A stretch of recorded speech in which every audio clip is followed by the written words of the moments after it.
What is going on, everybody? Welcome back to the channel. Grayson here from PokeProfit. Today we're going to be talking about the Sword and Shield era. Things are starting to look quite promising. We're going to look at some booster boxes and then also a couple of the ETBs. But before we get too in-depth into the numbers, I do want to give a shout out to today's video sponsor, Hasty Cards. If you guys don't already know, Hasty Cards is an LGS up here in Canada. They have their brick and mortar location in Brampton, but they also have their online store. And even though they are a newcomer to the game, they have very respectable allocation, which means they get to give you guys awesome deals on awesome products. They carry English, Korean, and Japanese Pokemon products. And one thing that I really love about Hasty is the fact that they have a sealed case page. If you guys live up in Canada, you know a lot of stores haven't been willing to sell you sealed cases over the past 12 months. Hasty, they're giving you the opportunity to buy sealed ETB cases, booster bundles, booster boxes as well. They also have a rewards program so you can earn a little bit on your next purchase, and also free shipping over $200 Canadian, which is definitely one of the cheaper free shipping rates that we have up here in Canada. So if you guys are interested, I'll leave links to Hasty Cards in the description and pin comment down below. And thank you again to Hasty Cards for sponsoring the video. Now, getting into today's topic, the Sword and Shield era has been kind of trending downwards, at least over the past couple months, but we're getting to a point now where things, I believe, are going to start turning around. So Sword and Shield base, not really much to say here. We're now up to $600 on TCG Player, which is definitely respectable. Rebel Clash, same sort of deal, pushing towards $500. Rebel Clash, guys, is almost $500 for a booster box.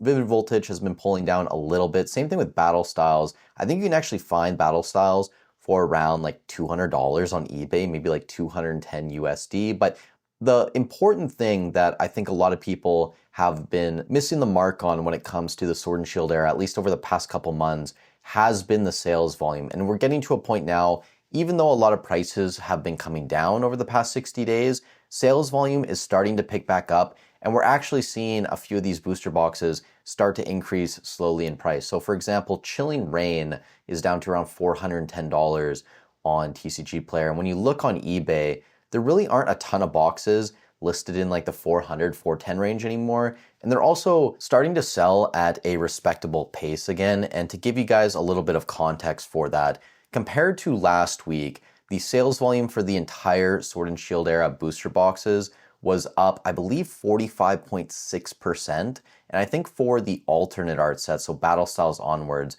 it was even higher, like 60% or something like that. I would have to go double check the spreadsheet, but it's over 45% for the entire era and even higher for the alternate art era. And outside of Chilling Reign, I mean, even Evolving Skies is starting to move again. I think we were over 3.5 booster boxes buy it now North America every single day over the past week, which we haven't seen that type of volume on Evolving Skies probably since the summertime when this was around like $2,500. And I know now you can still find boxes in like the 2K, 2.1K range, but it's good to see that Evolving Skies is still moving at a respectable pace. Fusion Strike, same sort of deal. I mean, the booster box is down to around $850 on TCG Player recent sales. You are in that like 840 range, but similar to your Evolving Skies and Chilling Reign, this is moving at a very respectable pace. I think it was almost 3 booster boxes buy it now North America every single day over the past week, which again, for Fusion Strike is a lot higher than we've seen it over the past couple months. Moving on, Brilliant Stars. This has been kind of like the one shining star in the Sword and Shield era over the past, I'd say 60 days. It's performed very well. We did have a little dip here, which I think was someone just selling off some boxes on TCG Player. But when you looked at eBay North America, maybe you found like 1 or 2 boxes below like 450, but for the most part, it always stayed in that range. And I think at this point, we're barely seeing boxes below like 485, 490 on Brilliant Stars. So it's still selling at a decent pace. It's been one that hasn't really fallen off too much. I think that the perception of Brilliant Stars is starting to change at least a little bit. I still don't think that it's the best set in the Sword and Shield era. Obviously, I don't think it's like a top 2 or 3 set still. I would put Fusion and Lost Origin higher, but I think at this point, people are looking at Brilliant Stars, and maybe in some people's minds, it's cracking into the top 3 or even top 2. I've definitely seen comments like that, but people are starting to rate it a little bit higher. I think part of that has to do with the trainer gallery inside, and then also just the fact that it is one of the cheaper, respectable alternate art sets. Like, Fusion Strike at this point, Lost Origin, we're pushing $700-800. Maybe Lost Origin's a little bit cheaper, but if you want to get some exposure to the Sword and Shield era, it's probably one of the better options right now. I mean, Chilling Reign around 400, I think, is still a great value for your money, but just the fact that Brilliant Stars has that trainer gallery, I think it's a little bit more enjoyable to open. I think that makes it a little bit more enticing for investors and collectors alike. Now, moving on, Astral Radiance, not too much to talk about here. Surprisingly, this has been fairly flat on TCG Player, but I think part of this is just that there isn't a ton of sales volume for Astral Radiance on TCG Player. If you look on eBay North America, I think there are boxes listed as low as like $335 or $350 currently. And just compared to the rest of the alternate art sets of the era, this box does not move well. So if you have a large position in this, sure, you can hold. I think they will be more expensive boxes in the future, but we can't pretend that this is anywhere close to the level as things like Brilliant Stars, Chilling Reign, obviously nowhere near Fusion Strike or Lost Origin. So it's kind of just a mess set in my opinion. I still have my 6 boxes of Astral Radiance. I'm not planning to buy more, but keep an eye on this. I mean, it'll eventually move with all the other sets.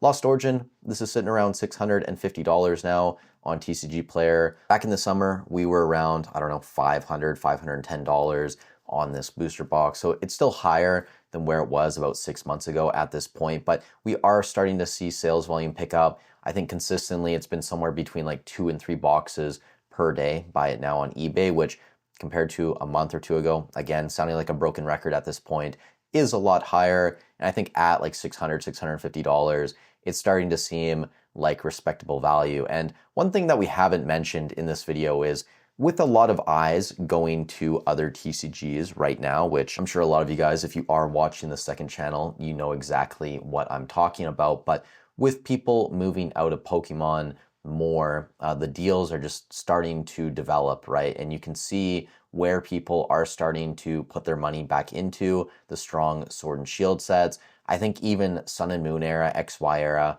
I did those updates over the past couple weeks.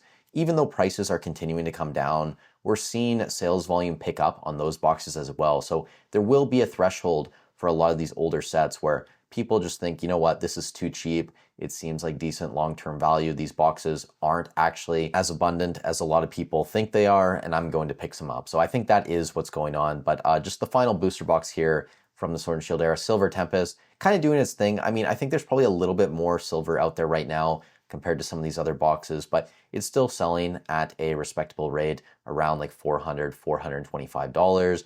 And then just to close out the video, I do want to touch on Celebrations and Crown Zenith. Hidden Fates was down this week, but sales volume was up, so I don't really want to talk about that one too much. But in terms of market price, Celebrations has rebounded quite well over the past couple weeks. This was sub $200 back in mid-November, now sitting around $235, $240 on TCG Player. I guess this kind of makes sense.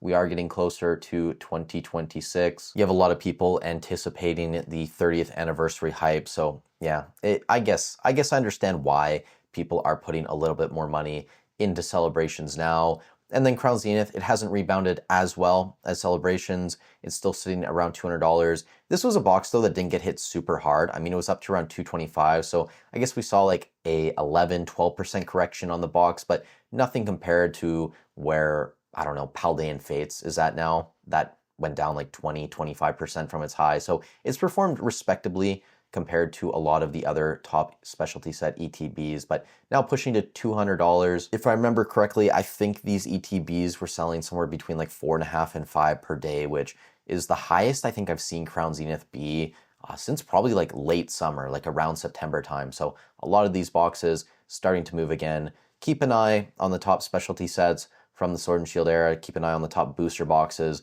from the Sword and Shield era as well. And obviously, if you guys are picking any of this up, definitely feel free to let me know in the comments down below. If you did get some value out of this video, I'd really appreciate if you leave a like on it, subscribe to the channel. It helps out a ton getting these videos pushed out to more people. Also, maybe use the hype feature. I don't know if that's available to everyone yet, but it seems like that's a new thing that YouTube is kind of focusing on. So, hey, if you have a free hype, I'd appreciate it. With all that said, thank you guys so much for watching the video. Stay safe wherever you are in the world. Have a great weekend, and I'll catch you in the next one.